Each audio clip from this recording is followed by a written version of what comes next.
suscrito al canal de YouTube de Vive los Tercios. Somos un blog que nos dedicamos exclusivamente a los tercios españoles y a todo lo que generó su contexto.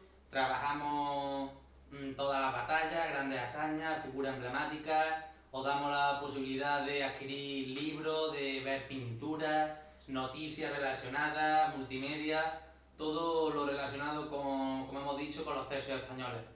Queremos dar las gracias a las miles de personas que nos siguen en Twitter, en Facebook, que nos visitan cada día, y queremos daros las gracias porque sois la motivación que nos ayuda a seguir adelante con este proyecto.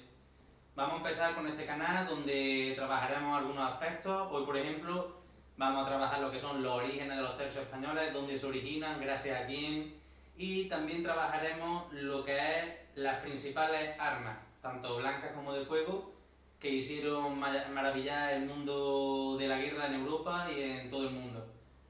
Muchas gracias por ver este vídeo y empezamos.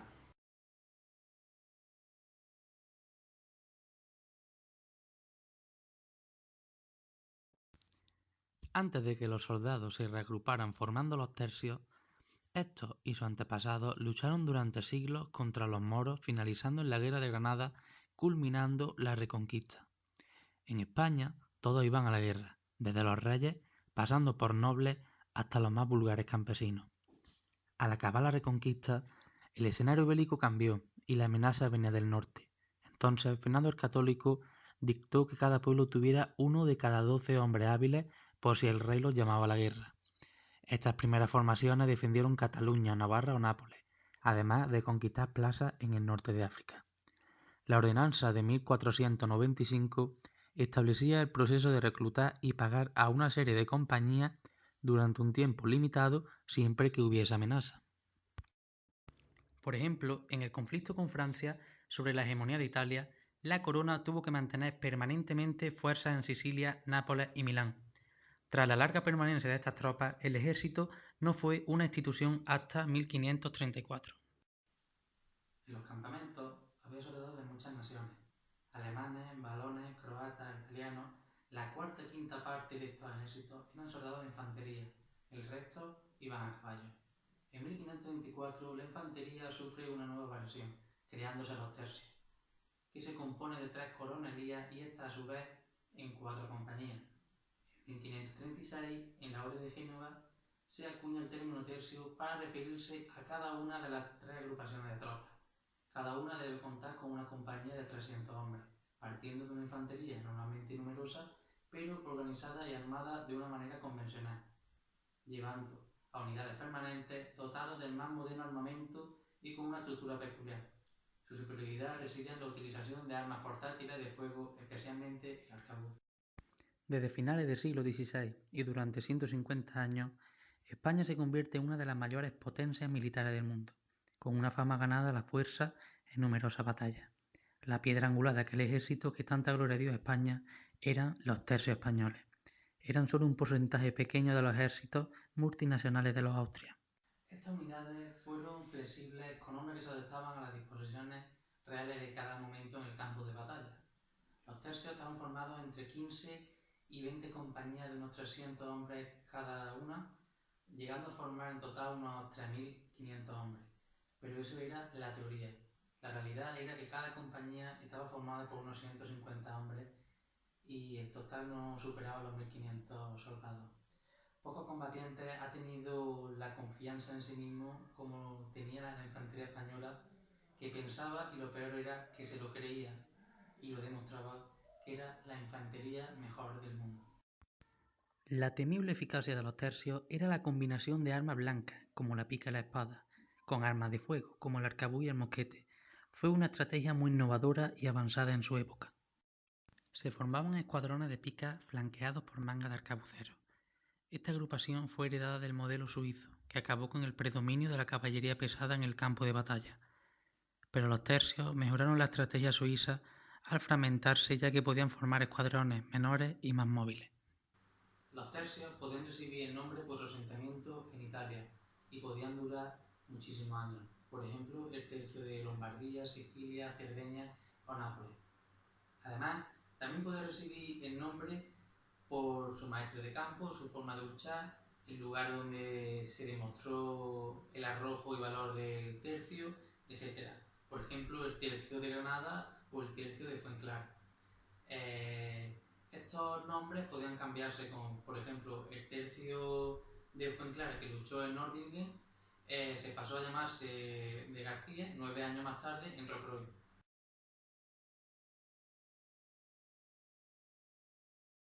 Los soldados debían tener buenas armas, ya que la calidad de ellas le otorgaba más o menos valor. Tras pasar la leva de reclutamiento, si el soldado presentaba una arma en condiciones, solo tenía que zarpar al lugar donde se le requería. Sin embargo, si las armas de estos soldados, tras pasar la leva, no estaban en condiciones para luchar, el rey se comprometía a otorgarle un arma en condiciones, a cambio de un descenso en el futuro salario. El gran capitán estructuró el ejército en picas, arcabuces y escudados. Los escudados, hay que recordar que eran los que llevaban espadas. Sin embargo, con el paso del tiempo, estos escudados desaparecieron de la organización militar, ya que los piqueros y arcabuceros, en momentos puntuales de la batalla, sacaban las espadas del cinto y luchaban contra los enemigos. Ahora veremos las diferentes armas que principalmente llevaban los tercios españoles, describiremos su forma y cómo la utilizaban.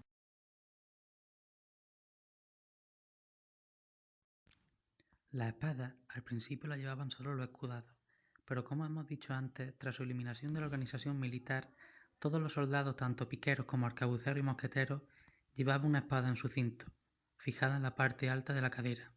La espada de los tercios se diferenciaba de las medievales en que era flexible y ligera, para batirse en duelo y disponían de un tazón o cazoleta que protegía la empuñadura. La espada de nuestros soldados era el arma defensiva individual y el espadachín necesitaba vista, destreza y agilidad. El combate a espada se hacía de perfil, para presentar menos blanco al enemigo y moviéndose continuamente. En la infantería española podemos encontrar variedad de espadas. Tenemos, por ejemplo, la espada de tazo cazoleta, bilbo, espada balona, pappenheimer, espada mortuoria, entre algunas otras más. La pica fue con mucha diferencia el arma más noble y más solicitada, resultando ser la fuerza del escuadrón. Este arma te permitía herir sin serlo, claro está que no hubiera un arcabuz enemigo cerca. La madera de la pica era dura, sólida, para que no se rompiera al introducirse en la armadura enemiga. Las picas de los tercios españoles solían medir 5 metros y medio y estaban hechas con madera de fresno, y la punta se cubría cuando no se combatía. Formaban las primeras filas del escuadrón, y a toque de tambor los piqueros abatían las picas que habían mantenido iniertas, hincaban firmemente el regatón en el suelo y la inclinaban de forma que las puntas quedaran a la altura del cuello y los ojos de los caballos enemigos. Este sería el caso de la defensa frente a la caballería enemiga. Cuando la situación cambiaba y había que defender la posición ante la llegada del escuadrón de pica enemigo, el piquero levantaba su arma y la apuntaba contra el rostro. Las picas tenían que ser de buenas dimensiones, es decir, superior a las de su enemigo, ya que así les daba ventaja.